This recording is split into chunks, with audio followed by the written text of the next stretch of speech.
Hey everyone, in today's video, I'm going to talk about forgiveness, letting go, and how to free yourself from resentment.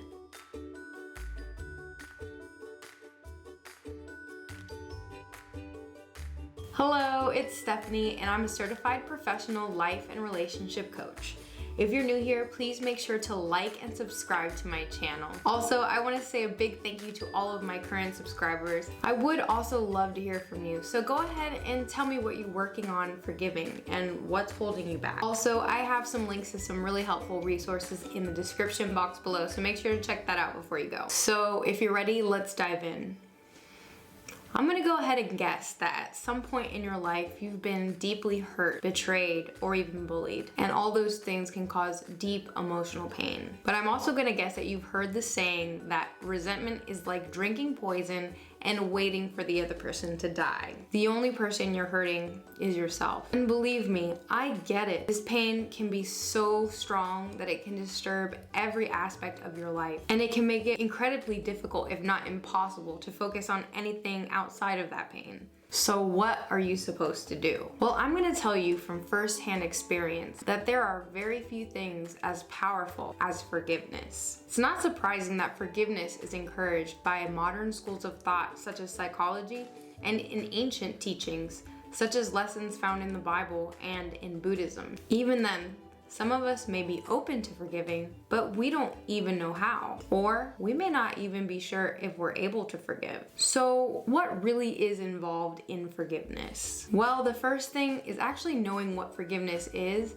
and why it really matters. Forgiveness is not finding excuses for someone's behavior, nor is it pretending that the situation never happened. Forgiveness is about goodness. It's about extending mercy to those who have harmed us, even when they don't deserve it. Studies have shown that forgiveness has powerful psychological benefits, and it can even decrease things like depression, anxiety, unhealthy anger, and even certain symptoms of PTSD. But although these great psychological benefits exist, the reason we really forgive is because we're extending undeserved kindness to another person because you recognize it's the best response to the situation. One thing that can set you up for being more forgiving is becoming more forgivingly fit, which Robert Enright describes in his book, The 8 Keys to Forgiveness, as making a conscious effort not to talk negatively about the person that harmed us, and to get into the habit of doing small acts of kindness or showing love in small ways every single day.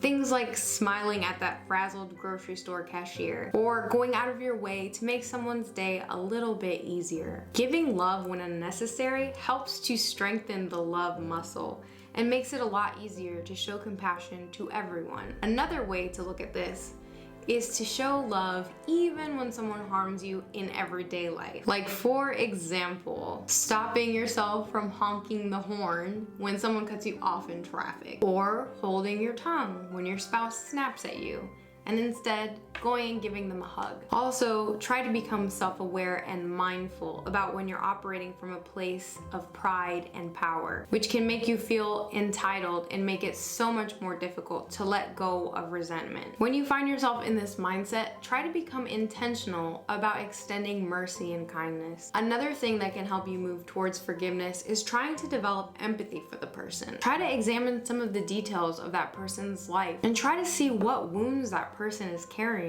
and try to develop empathy for them. When you see a person in this light, you start to uncover the different layers that contribute to a person's actions. Hurt people hurt people. I mean, think about it. How many happy people do you know that are intentionally mean or hurt people? I know that for me, when I'm in a happy mood, the only thing I want to do is help to upbuild other people. And usually when I've hurt other people, it's because I was deeply hurting. Being able to see a person beyond face value can be extremely powerful. And when you can see a person's weaknesses and psychological suffering, you can really start to understand that person more fully. Finally, you can ask yourself why the situation happened for you. How can you grow from the experience no matter how painful it was? How has your perspective about what's important in life changed? There's an ancient saying that stuck with me, and it completely changed the way I saw the world. No man is your friend, no man is your enemy. Every man is your teacher. If you look at life through this perspective and try to figure out what you can learn from every situation, it can tremendously contribute to your growth and evolution as a person. When we overcome suffering, we gain a more mature understanding of what it means to be humble, courageous, and loving in the world. Forgiveness is not easy. In fact, it's quite the opposite. It really does take intention, strength, and most of all, love. Many of us struggle with forgiving the most difficult person there is to forgive, and that's ourselves. If you want to know how to heal through self-forgiveness, check out my video on self-forgiveness, link down below. Thank you so much for watching, and I hope you make progress on your journey towards forgiveness. I'll see you in the next video. Mwah.